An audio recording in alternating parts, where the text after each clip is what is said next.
Welcome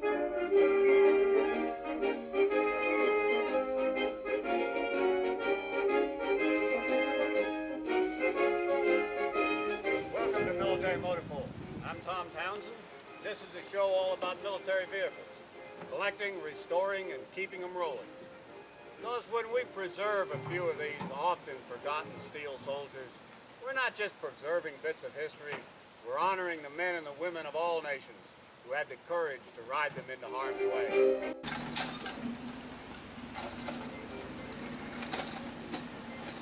The Allied landings in Normandy on the 6th of June of 1944 proved to be a costly but successful invasion. They were followed by weeks of bloody fighting in the Bocade or hedgerow country at the French coast.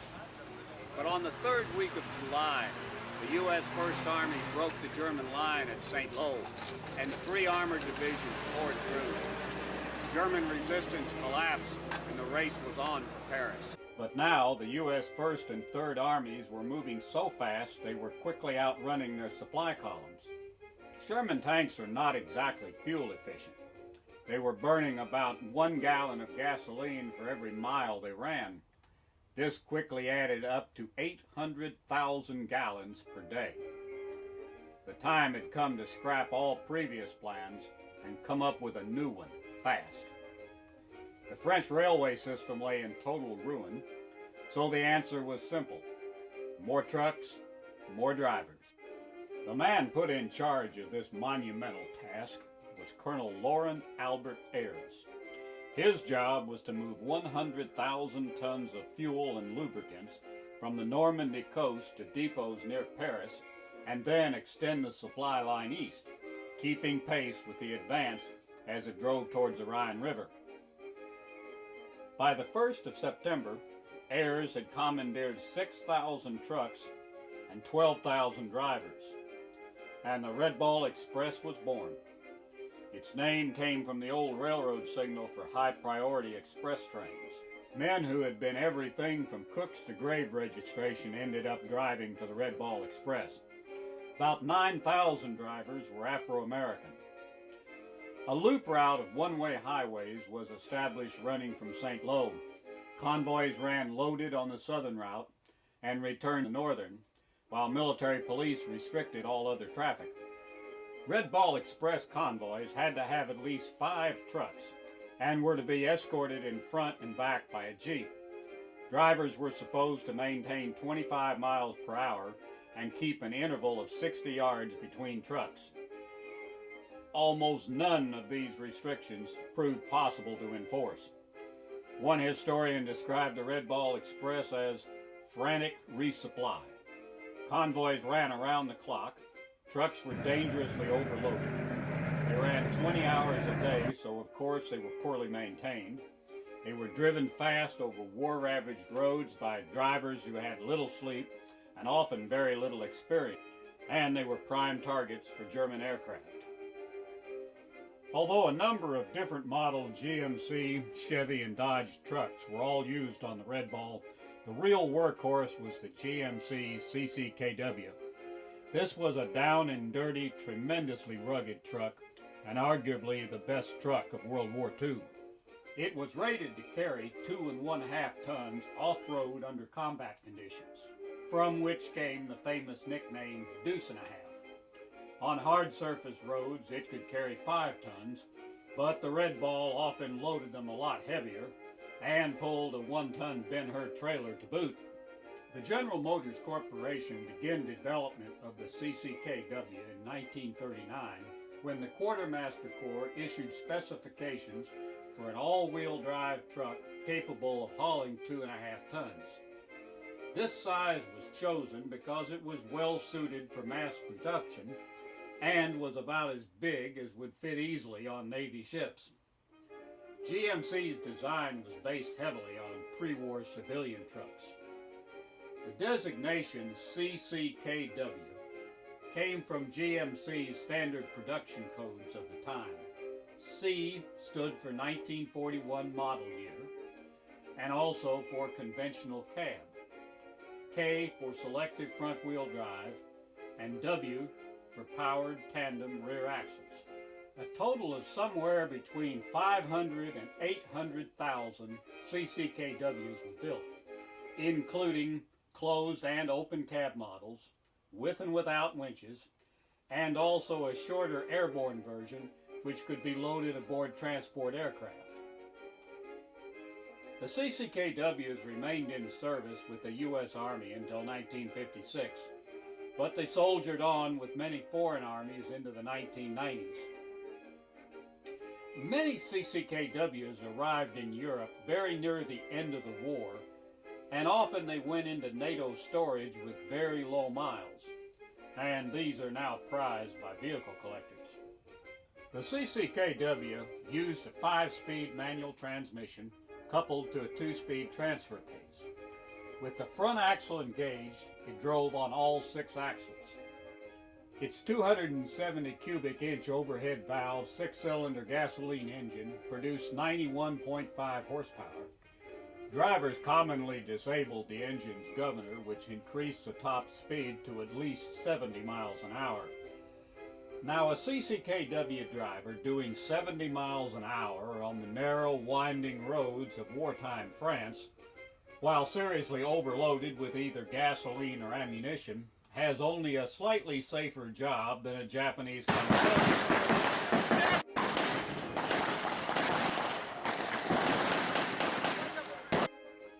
Trucks, drivers, and mechanics all took a terrible beating. Red Ball maintenance units averaged 1,500 repairs per day, a true tribute to the truck's mechanical toughness.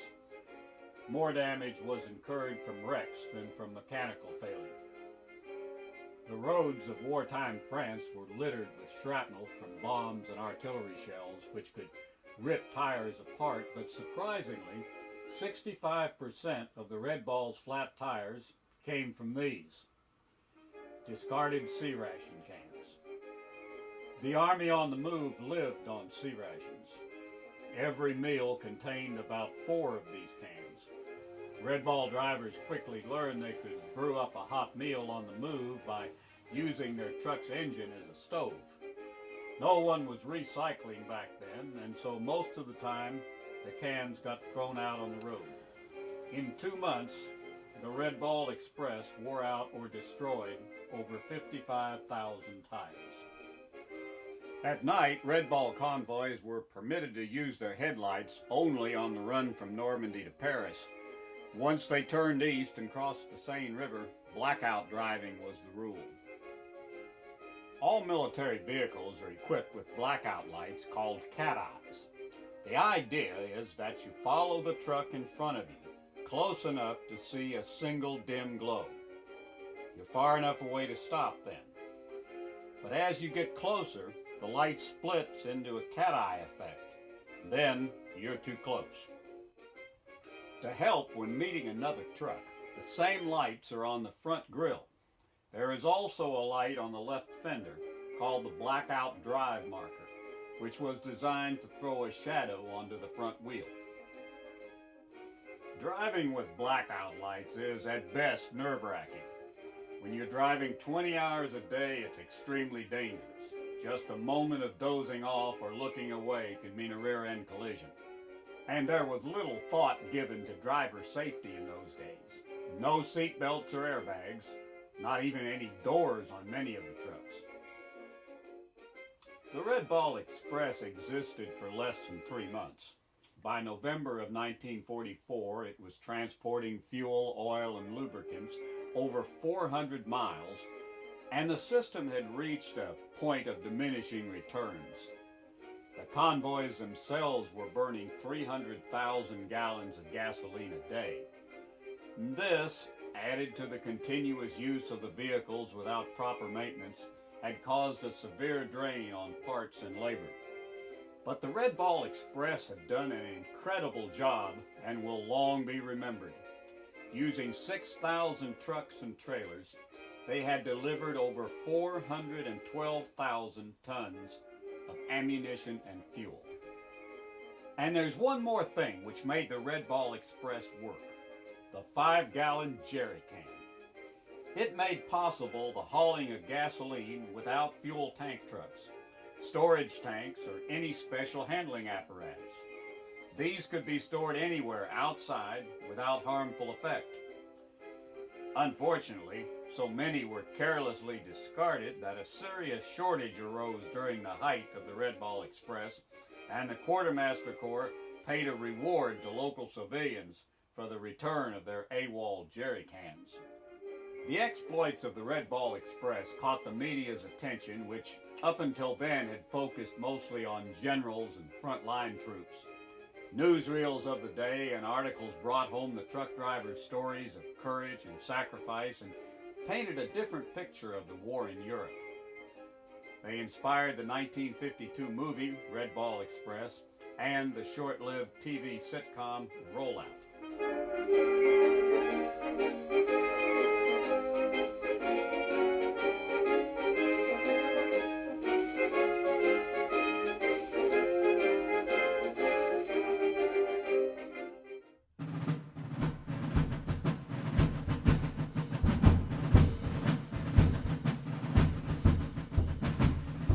We shot most of the Red Ball Express footage on back roads near the town of Grandview, Texas.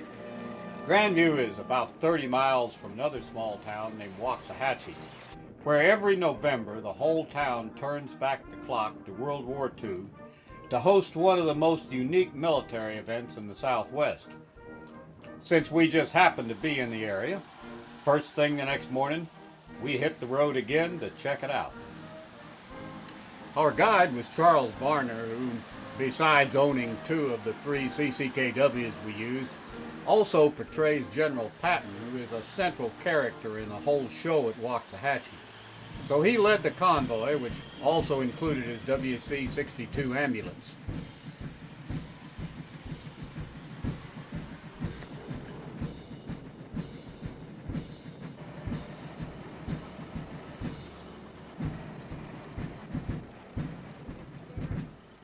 Our first stop was the Convention Center and War Memorial, where a tremendous salute to the veterans of all wars was taking place.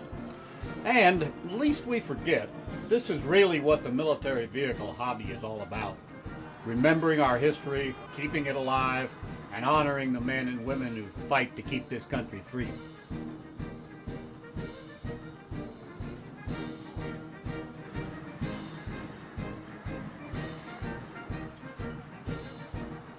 Then it was off to downtown Waxahachie. Although the actual battle is still several hours away, the square is already crowded with reenactors and spectators alike as the general announces his arrival with siren blaring. American, French, German, and even Russian reenactors from all across the Southwest look forward to this event each year, and some travel hundreds of miles to get here. And the cameras are everywhere. On one back alley, we find the black market, where business is brisk, and you're apt to find almost anything here. Reenactors have been arriving for several days. Their camps are spread out on the edge of town. There's an operational commo center and a busy switchboard operator. And of course, there's a field hospital and ambulances. And of course, you can't have a World War II battle without those fun-loving bad guys, the Germans. This event brings out a large contingent and a number of very authentic-looking vehicles. German vehicles are extremely rare, and some, like this Krupp Schnauzer, are hand-built, while others, such as this Kugelwagen, are originals. As the time draws near for the battle to begin, last-minute plans are made and the troops wait to move out. In this scenario, the Germans are defending the area around the railroad station, and the Allies must drive them out. The attack will run through the city streets. The orders come at last, the troops move out, and it begins.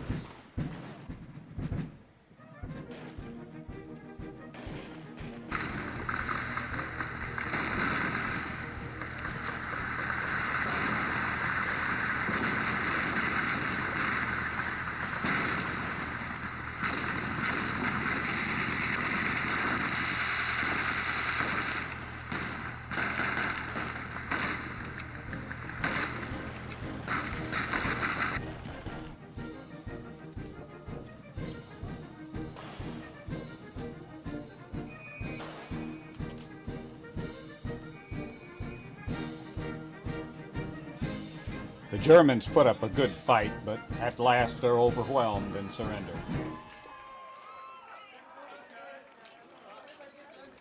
General Patton accepts the German commander's surrender, but the show is not over yet. The whole event is capped off with a full-fledged USO dance on Saturday night. What else can we say?